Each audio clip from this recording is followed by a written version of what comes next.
Assalamu alaikum, peace be with you.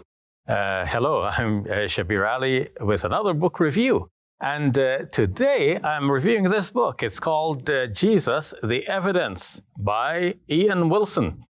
Ian Wilson is a British scholar trained in modern history, but he also has a very good knowledge of the Bible and of Christian history. And he has gone into great detail in this book, presenting his knowledge to us in a very readable, very accessible manner. This book actually comes as the result of a television program, a three-part film that was screened on Channel 4 in the UK in 1984. That gave rise to a whole lot of hue and cry. And this book it documents some of that information which was presented in the television series and which some people found to be disturbing. So the book itself has very detailed information that is based on modern scholarship on the Bible and on the history of Jesus, on whom be peace. One of the things I especially like about this book is the fact that it takes into consideration the Muslim view of Jesus. It doesn't go into great detail about that, but at least it acknowledges from the very start that Muslims do believe in Jesus, though there are certain creeds of Christendom that Muslims do not acquiesce in. That is very refreshing because, I have read, I don't know how many books on Jesus and Christianity and the Bible, and hardly is there mention of Islam. And it will come to a point where I'm saying, okay, yeah, mention Islam, like right there. That's the point. You should be mentioning Islam or the Quran or the Muslim view of Jesus, and silence. But this book, right from the first page of the introduction, has this to say: while Jews and Muslims would have little difficulty in accepting the immediately preceding words, we believe in one God, the Father, the Almighty, maker of heaven and earth, although Muslims would tend to balk at the concept of God as Father, those relating to Jesus are of a different order. So his mention of Muslims in that regard, I think, is very unique among books, especially, more than 3 decades ago. This was like 1986. And nowadays, of course, it's becoming more prevalent that we find that there is mention of the Quran, of Islam, and of Muslims in discussion about Jesus. But even to this day, that is still a scarcity. So nonetheless, going through the book, like what is he dealing with? He's looking at, on the one hand, he being a Catholic, he is saying, I'm not going to present in this book what Christians believe about Jesus in terms of like a theological presentation. That's what we confess. Yes, we know the Catholic creeds. We know the Council of Nicaea. Those are the creeds. We profess in the creeds that Jesus is very God of very God. But now I'm looking at the history and trying to find who was Jesus on the ground. As one of his chapters is entitled, How He Became God. How did he become God? And who was the real Jesus in that case? So he traces all of this history to see, how Jesus came to be proclaimed by Christians as God.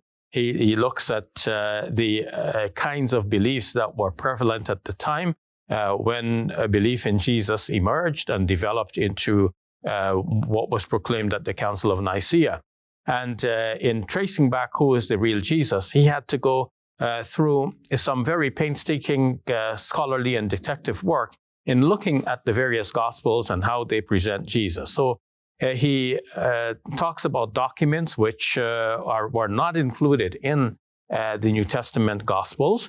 And, for example, the Nag Hammadi library and other Gospels which were not included but are mentioned by Christian scholars as they cited documents that they did not quite agree with. And we only know of those documents from the citations that they gave us. turning to the Gospels that are within the Bible, one might think, well, that's exactly where we're going to find the details about Jesus. But he shows that the matter is not so simple, because the documents within the Bible, namely the four Gospels in particular, present Jesus in different ways. And one has to, in a way, peel back through the layers of interpretation that went into that presentation of Jesus in the four Gospels. Looking at the three Gospels, which are similar to each other, Matthew, Mark, and Luke, scholars have generally thought that these are more historical in their presentation than is John's Gospel. But even here, he shows that one has to see the literary dependency among these Gospels. He traces back to a conclusion that Mark's Gospel served as a source for Matthew and Luke. And Matthew and Luke, in addition to using Mark, also used another document called Q, and each had individual other sources as well.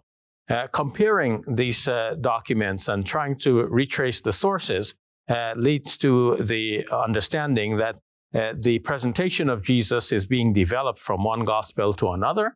And in trying to find the real Jesus, one has to go back to the earlier presentations of Jesus. One has to, in a way, peel back the layers of interpretation. He deals with the subject of whether or not Jesus existed at all. And that will be a good sort of defense for Muslims to know about, because Muslims believe in Jesus as a real person. And there are some naysayers, some people who detract from that by saying that Jesus did not exist. But we have information here, and that will help Muslims to answer that question and to defend the point that Jesus did in fact exist. But one of the hallmarks of this writing is the presentation of Jesus as a Jewish person of his day. The writer here follows Giza Vermish and his book, Jesus the Jew, in presenting what is often lost in Christian presentations of Jesus. Often Jesus is thought about as being somehow different from Judaism, as Christianity is different today from Judaism. But when one retraces the information that we find in the Gospels about Jesus, we find that Jesus, in fact, was a very Jewish person of his day. He abided by Jewish regulations, and he practiced Jewish ceremonies and rituals, and he prayed as Jews prayed in his time. But at the same time, he was, as Ian Wilson points out here, Jesus was a flouter of convention. And it is apparently for something like this that Jesus eventually was conspired against. The religious leaders of his time conspired with the Roman authorities to get Jesus killed. Jesus was a man of miracles, and Muslims, of course, believed that Jesus performed many miracles. But Ian Wilson tries to give a naturalistic explanation for some of the miracles of Jesus. Now, why precisely was Jesus, on whom be peace, killed? Well, the crucifixion was a Roman form of punishment, and Jesus, from the Roman point of view, was being killed as an insurrectionist.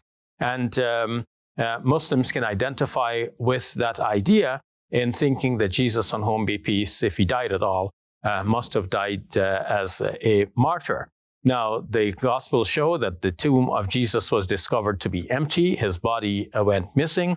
And eventually, the conclusion that Christians reached was that Jesus had resurrected from the dead.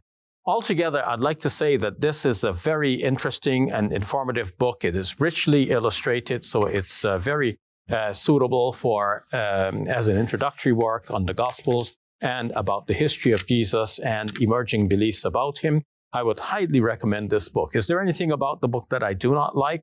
Well, one thing that I must caution you about is that Ian Wilson is not a known scholar in the field of biblical studies, and he confesses that himself in his epilogue. So that's nothing new. I only mention that so that you might recognize that his is not a name that you can just drop in a scholarly discussion and make that the end of the matter. This can be a starting point, but you have to take it further by going to the works of scholars with a name in the field. The other thing I don't like about the book is that on occasion he has mentioned the Turin shroud, which he supports as an authentic burial cloth of Jesus, even though this has been proven recently through carbon-14 dating to be a cloth from the Middle Ages. So it does not date back to the time of Jesus, on whom be peace, and is not authentic. But the mention of the Turin shroud in this book is very scant, and he has devoted an entirely other book dealing just with the Turin shroud. So one who is curious about the shroud can go to that book, and in this book it is just something that detracts from the other scholarly information that he has actually presented here. So altogether, this is a book that actually I found myself going back to again and again. It has influenced to a great deal my presentation of Jesus in my many public talks, and it has changed my life. And I hope that it'll make an impact on your life as well. Perhaps it will even change yours. Thank you for watching. I'm your brother in faith, Shabir Ally, and in my next review, I will be looking at a counter to this book, a response to it from a notable Christian scholar. My dear friends, I want to appeal to you to support the important work we're doing this Ramadan. Visit QuranSpeaks.com and click Donate. May God reward you for your generosity, and may you have a blessed Ramadan.